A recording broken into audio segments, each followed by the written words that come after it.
নবী আমার বললেন, সাহাবীরা আমি রাসূলুল্লাহ জানিয়ে দিয়ে দিলাম, দুনিয়ার সব মানুষ মারা যাওয়ার পরে হাসরের বিচারের দিনে আমার আল্লাহ পাক সর্বপ্রথমে আমি নবী আমাকে আগে তুলবেন। বলেন সুবহানাল্লাহ। নবী আদম তুলবেন আল্লাহ। আদম নবী থেকে নিয়ে ঈসা নবী পর্যন্ত কোন নবীকে তুলবেন। আল্লাহর নবীকে জিজ্ঞাসা করা হলো, ইয়া রাসূলুল্লাহ আপনাকে আগে তোলা হবে কেন? আর কিয়ামতের ময়দানে কঠিন হাসরের দিনে ইয়াউমা ইয়াফিরুল মারউ মিন আখিহি ওয়া উম্মিহি ওয়া আবিহি ওয়া সাহিবাতিহি ওয়া বানিহি। আল্লাহ কুরআনুল কারীমের ভিতরে বললেন কিয়ামতের মাঠটা এমন একটা জায়গা হবে, এমন একটা বিভীষিকাময় জায়গা হবে, যে সন্তানের জন্য আপনি নামাজ পড়েন না, শরীয়তটুকু মেনে চলেন না, এই সন্তান এরা কোনো কাজে লাগবে না। ইয়া রাসূলুল্লাহ ওই কিয়ামতের দিনে আপনাকে আমরা কোথায় পাবো? ভালো করে বুঝবেন, আমি দুটো লাইন একসঙ্গে নিয়ে যাচ্ছি। হুজুর আপনাকে তো আগে তোলা হবে, কারণটা কি? আর ওই কঠিন দিন আপনাকে কোথায় আমরা পাবো, এটা আমাদেরকে জানাও। কারা জানতে চেয়েছেন? সাহাবায়ে কেরাম জানতে চেয়েছেন। আল্লাহ নবী আমার বললেন, ও সাহাবীরা আমি রাসূলুল্লাহ কিয়ামতের মাঠ এমন একটা জায়গা হবে, এমন একটা প্রচন্ড কঠিন জায়গা হবে, মাথার আধা উপরে সূর্য থাকবে।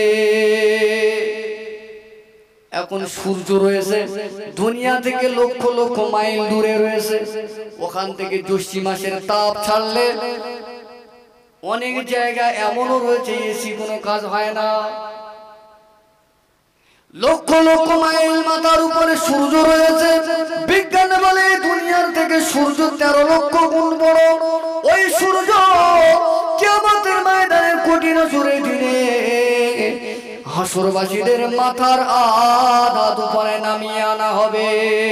আল্লাহ নবী আমার বললেন, ও আমার সাহাবায়ে কেরামেরা ওই সূর্যের তাপে হাসরের মাঠটা পুড়ে লাল তামা হয়ে যাবে।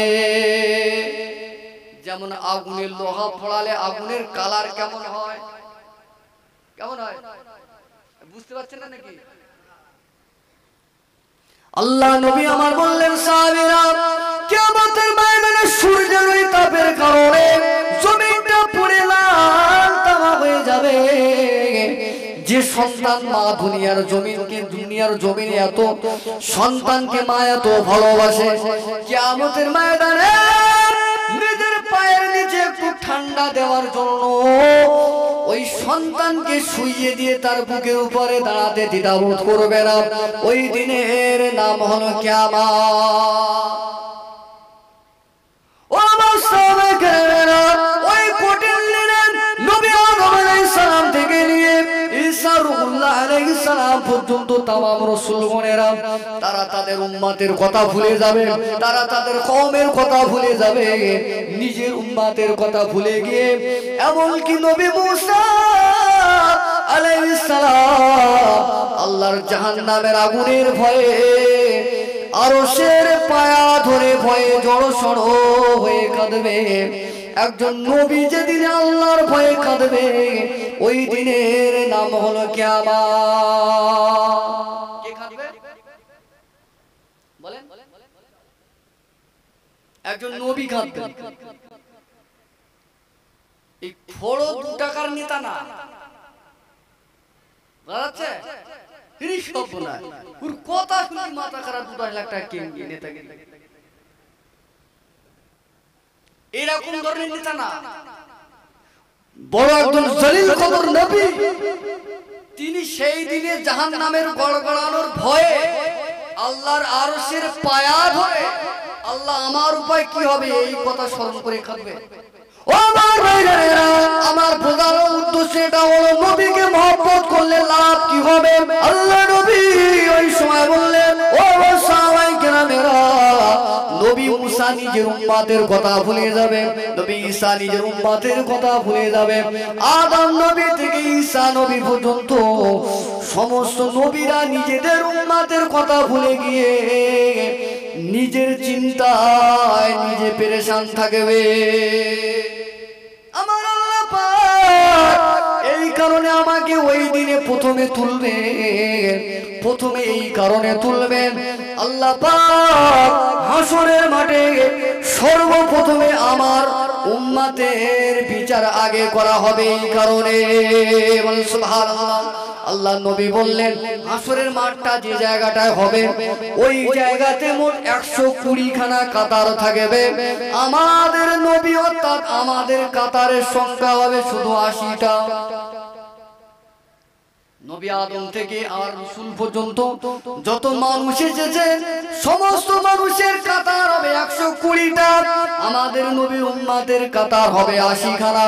আল্লাহ নবী বললেন ও আমার সাহাবায়ে কেরামেরা আমি রাসূলুল্লাহ জানিয়ে দিয়ে দিলাম। আল্লাহ কোরআনুল কারীমের ভিতরে বললেন ফামান ইয়ামাল মিসকালা যাররাতিন খায়রান ইয়ারা ওয়া মান ইয়ামাল মিসকালা যাররাতিন শাররান ইয়ারা। ওই কিয়ামতের দিনে আমার আল্লাহ এমন সূক্ষ্ম বিচার করবে কারো উপরে আমার আল্লাহ জুলুম করবে না। যদি কেউ সামান্য ভালো কাজ করে থাকে, সরিষার দানা পরিমাণ ভালো কাজ করে থাকে, আল্লাহ তার বদলা দিয়ে তাকে জান্নাতে পাঠাবেন।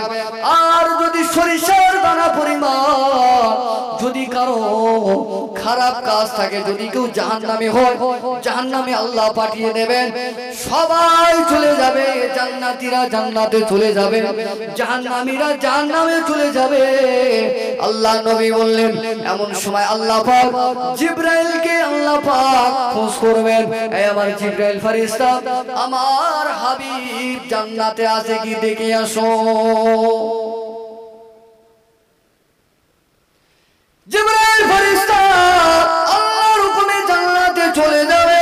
জান্নাতে গিয়ে জান্নাতের প্রতিটা ঘরে ঘরে আল্লাহ নবীকে খুঁজবেন, কিন্তু কোন জায়গায় আমার নবীকে পাওয়া যাবে না।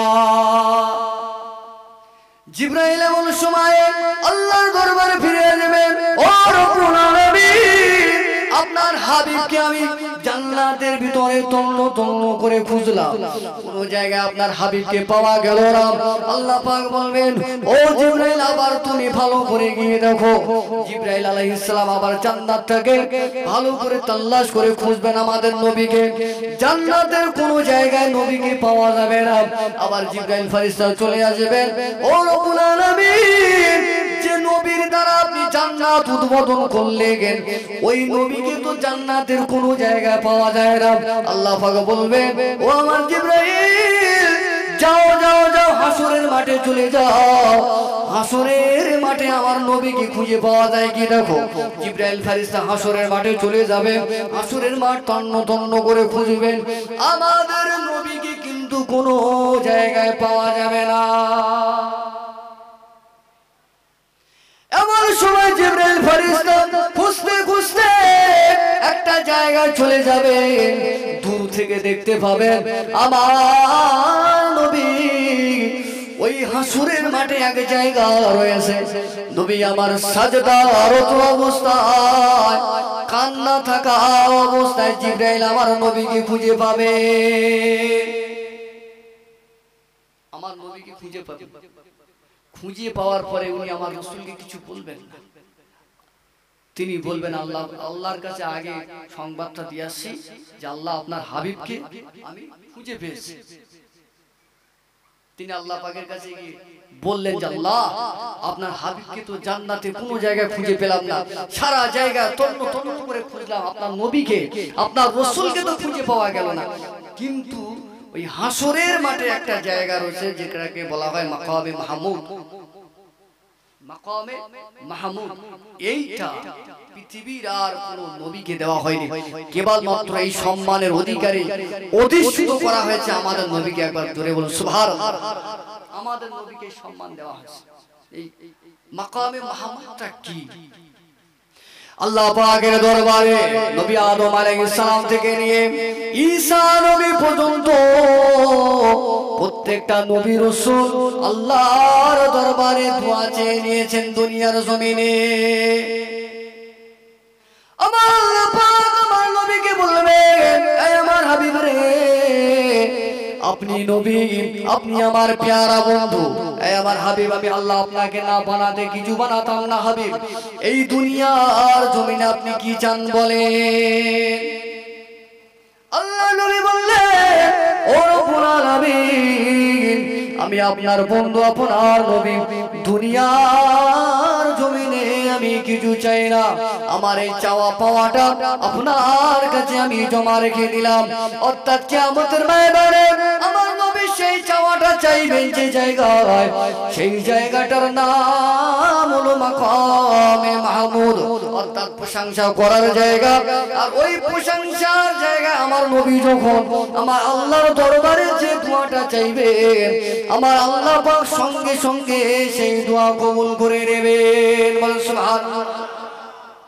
নবীকে জান্নাতে পাওয়া যাবে না, পাওয়া যাবে কোন জায়গায়? ওই জায়গায় যে জায়গায় দোয়া চাইলে কবুল হবে, আর ওই জায়গায় যাওয়ার সুযোগ আর কারো থাকবে না আমার নবী ছাড়া। বলেন সুবহানাল্লাহ। নবী আমার সেই জায়গাতে যাবে, কাঁদবে, জিবরাইল ফেরেশতা চলে আসবে, ইয়া রাসূলুল্লাহ, ইয়া হাবিবাল্লাহ, আপনি মাথা তোলেন, আপনি কাঁদছেন কেন আজকে দিনে? জিবরাইল ফেরেশতা বলবেন, ইয়া রাসূল, জিবরাইল ফেরেশতার প্রশ্নের জবাবে আল্লাহ রাসূল বলেন, ও ভাই জিবরাইল, আমি কি করে মাথা তুলি?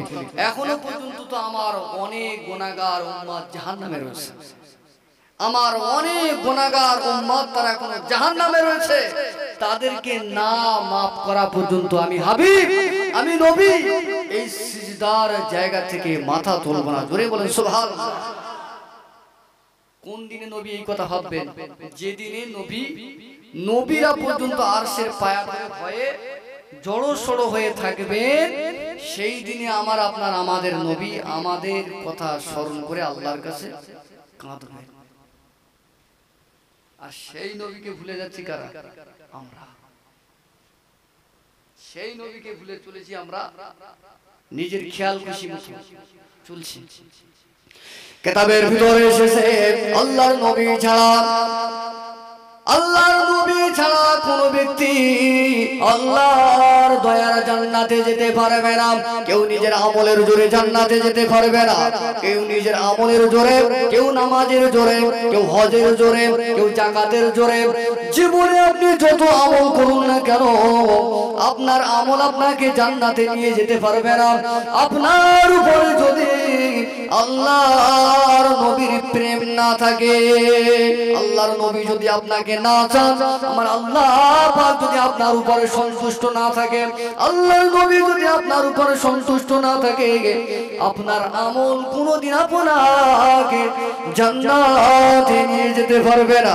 আল্লাহর নবী মুসা আলাইহিস সালাম এমন সময় আল্লাহর দরবারে যখন কাঁদবেন, ওই সময় আল্লাহর নবী আমার আল্লাহর কাছে দোয়া করবেন, ও রব্বুল আলামিন, আমি মুহাম্মদ সাল্লাল্লাহু আলাইহি ওয়াসাল্লাম, আল্লাহ গো, দুনিয়ার জমিনে আপনি আমাকে চাইতে বলেছিলেন, আপনি তো বলেছিলেন আরবের ওট পাহাড়টা সোনায় করে দেব। আমি মুহাম্মদ, আমি সে দোয়া চাইনি, আমি সোনা নেইনি। দুনিয়ার জমিনে আমি সুখ চাইনি, আমি নবী দুনিয়ার জমিনে গরিবী জিন্দেগি পছন্দ করে নিয়েছি। আল্লাহ গো, আমি দুনিয়ার জমিনে সুখ নেইনি। আজ আমার কোটি কোটি উম্মতের মধ্যে যারা এখনো জাহান্নামে রয়েছে, রব্বুল আলামিন ওই গুনাহগারদের আপনি মাফ যতক্ষণ পর্যন্ত না করবেন, আমি মুহাম্মদুর রাসূলুল্লাহ সিজদা থেকে মাথা তুলব না। সুবহানাল্লাহ। আল্লাহর নবী আমার এমন সময় এইভাবে কাঁদতে থাকবেন, আল্লাহ বলবেন, হে আমার হাবিব, আপনি মাথা তুলুন, আপনি কাঁদবেন না গো হাবিব, আপনার কান্না আমি আল্লাহ সহ্য করতে পারি না। হাবিব, আপনি আজকে যাকে ধরে জান্নাতে নিয়ে যাবে, আমি আল্লাহ পাক তাকে আপনার সঙ্গে দয়ার জান্নাতে পাঠিয়ে দেব। সুবহানাল্লাহ। নবী যাকে মনে করবেন ধরে ধরে দয়ার জান্নাতে নিয়ে যাবে। আজ আমরা টাকার পিছনে দৌড়াচ্ছি, আজ আমরা গাড়ির পিছনে দৌড়াচ্ছি। দৌড়ান, অসুবিধা নেই, সংসার করুন, অসুবিধা নেই। দুতলা বাড়ি, 4 চাকা গাড়ি, air condition, AC, Italian, Paris putty, Asian রং, এসব আপনি করুন, আপনার কোনো অসুবিধা নাই, কিন্তু নবীকে ভুলে না, আল্লাহকে ভুলে নয়, দ্বীনকে ভুলে নয়, শরীয়ত ভুলে নয়, নামাজ ভুলে নয়, রোজা ভুলে নয়। আপনি জানবেন যাদের জন্য মসজিদে আযান হয়ে যাওয়ার পরেও আপনি নামাজ পড়ছেন না, আপনার মাথার উপর দিয়ে কত শত নামাজের রক্ত চলে গেল, আপনি নামাজকে অ্যাভয়েড করে মসজিদের পাশ দিয়ে চলে যাচ্ছেন, হোঁচট লেগে পড়ে যাচ্ছেন, তো দক্ষিণমুখী হচ্ছেন, পশ্চিমমুখী হচ্ছেন না, জানবেন এই সন্তান, এই বিবি আপনি যখন মারা যাবেন আপনার কাজে লাগবে না, কেউ কাজে লাগবে না।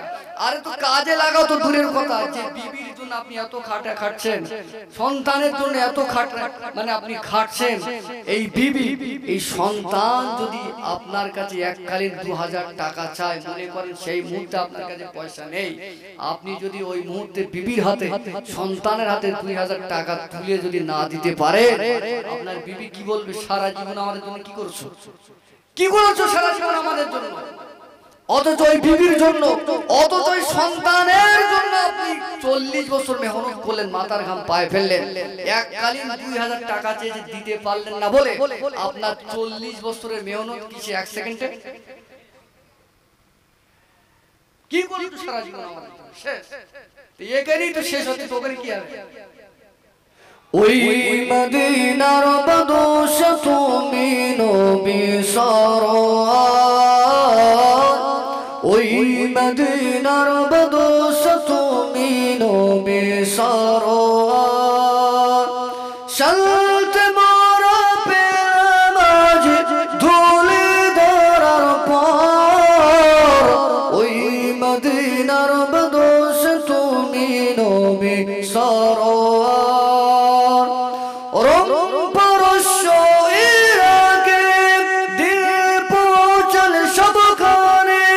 তোমার নূরের ওসিলায় দুনিয়া যে শান্তি হয়, তোমার নূরের চলে গে ঘুচলো অন্ধকার, ওই মদিনার বদোশ তুমি নবী সরওয়ার, ওই মদিনার বদোশ তুমি নবী সরওয়ার।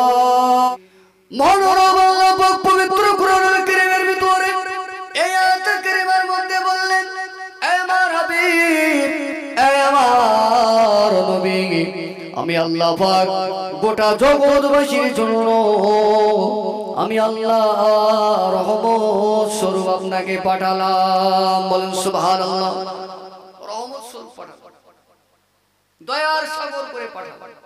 কেমন দয়ার সাগর করে পাঠালেন? কে সেই ব্যক্তিটা? কেন তিনি এত দয়ালু? কি এমন কাজ করেছেন যে তার ভিতরে এত দয়া? ওমর ভাইয়েরা, পবিত্র কোরআনুল কারীমের মধ্যে আমার আল্লাহ বলেন, ইন্নাকা লাআলা খুলুকিন আযীম। আল্লাহ পাক বললেন, আমার বান্দারা, দুনিয়ার জমিনে যদি তোমরা নিজেদের ক্যারেক্টার, নিজেদের চরিত্রটাকে যদি ভালো করতে চাও, আমার হাবিবের চরিত্রটা তোমরা ফলো করো, আমার হাবিবের চরিত্র যদি তোমাদের ভিতরে আনতে পারো, আমি আল্লাহ পাক জানিয়ে দিলাম তোমাদের জন্য নাজাতের ওসিলা হয়ে যাবে। আমার নবীর সমূহ ক্যারেক্টারের মধ্যে একটা ক্যারেক্টার হলো রহমত। নবী ছিলেন দয়ার সাগর। নবী আমার কারো উপরে রাখতেন না, নবী আমার কারো উপরে জুলুম করেনি। আমাদের নবী তো এই নবী, নবী আমার 63 বছর জিন্দেগিতে আল্লাহর নবীর জবান দিয়ে কোনোদিন একটা মিথ্যা কথা বলা হয় নাই। বলেন সুবহানাল্লাহ। আল্লাহর নবী বললেন, আমার উম্মত যে হবে, আমি মুহাম্মদুর রাসূলুল্লাহ সাল্লাল্লাহু আলাইহি ওয়াসাল্লাম, আমার উম্মত বলে নিজেকে যে দাবি করবে, কোনোদিন সে মিথ্যা কথা বলতে পারে না। এখন আমরা যারা সমাজে মুসলমান হয়েছি, আমরা যারা মিথ্যা কথা বলি দিলে, নবী তো বললেন মিথ্যাবাদী, সে আমার উম্মত হতে পারে না। আমাদের ভিতরে যাদের মিথ্যা রয়েছে, এখন বলুন নবীর উম্মত হতে পেরেছি? তো নবী আমার 63 বছর বয়সে মিথ্যা কথা একদিনও বলেনি। সেই নবীর কলিজায় কেমন দয়া ছিল। আল্লাহ নবী আমার মদিনার মসজিদে নববী শরীফে নবী আমার সাহাবায়ে কেরামদের নিয়ে ওয়াজ করে, নবী আমার সাহাবায়ে কেরামদের নিয়ে দ্বীনের তালিম দিতে লাগে। এমন সময়ে একজন ইহুদি আল্লাহর নবীর মসজিদে নববী শরীফের ভিতরে প্রবেশ করে। এখানে শর্ত নাই আমার নবীর ক্যারেক্টারটা কেমন ছিল। নবী আমার সাহাবায়ে কেরামদের নিয়ে একটা জায়গায় হেঁটে হেঁটে যায়, যেতে যেতে দেখতে পেলেন রাত হয়ে আসলো। নবী আমার সাহাবায়ে কেরামদের নিয়ে একটা জায়গায় তাঁবু গাড়লেন। নবী আমার সাহাবায়ে কেরামদেরকে বললেন, বাবা সাহাবীরা সামনে আর এগোনো যাবে না, এখানে আমাদের তাঁবু গাড়ো। সাহাবায়ে কেরামেরা সবাই বসে পড়লেন, যে যার মতন জায়গায় ঘুমিয়ে পড়লেন। আল্লাহর নবী আমার তিনিও আশ্রয় জায়গায় চলে গেলেন। এমন সময় একজন ইহুদি আল্লাহর নবীর সামনে চলে আসলেন। নবীর তলোয়ার পাশে রাখা ছিল।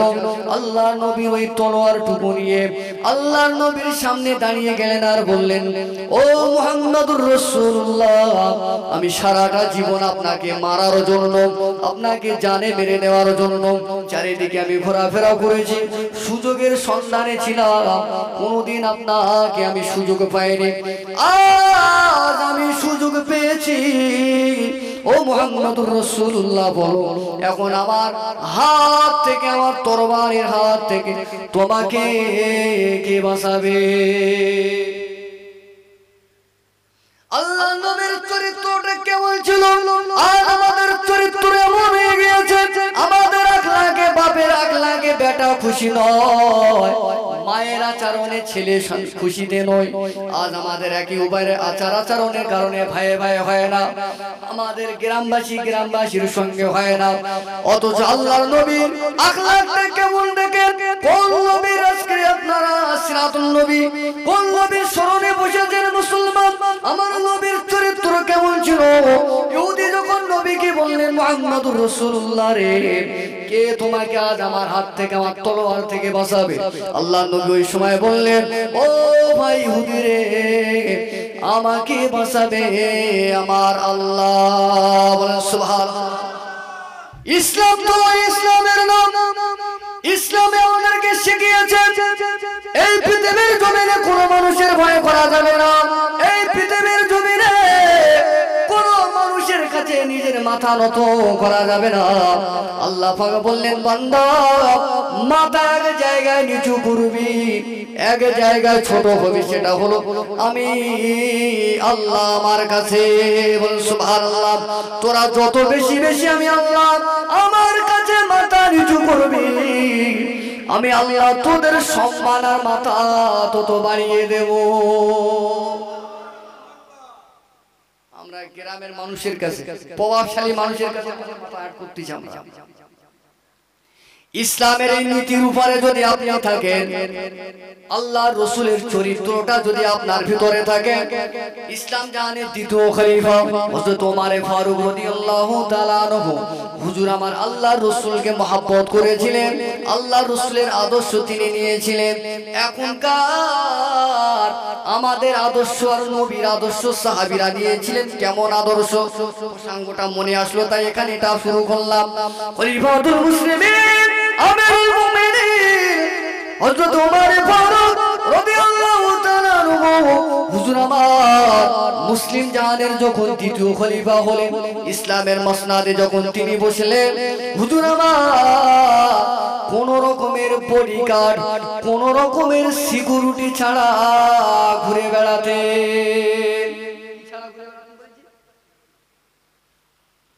বডিগার্ড ছাড়া, সিকিউরিটি ছাড়া, বুঝতে পারতেছেন কিছু? আর আমাদের এলাকায়, আমাদের সমাজে বড় নেতা যারা, তারা বডিগার্ড ছাড়া করে না,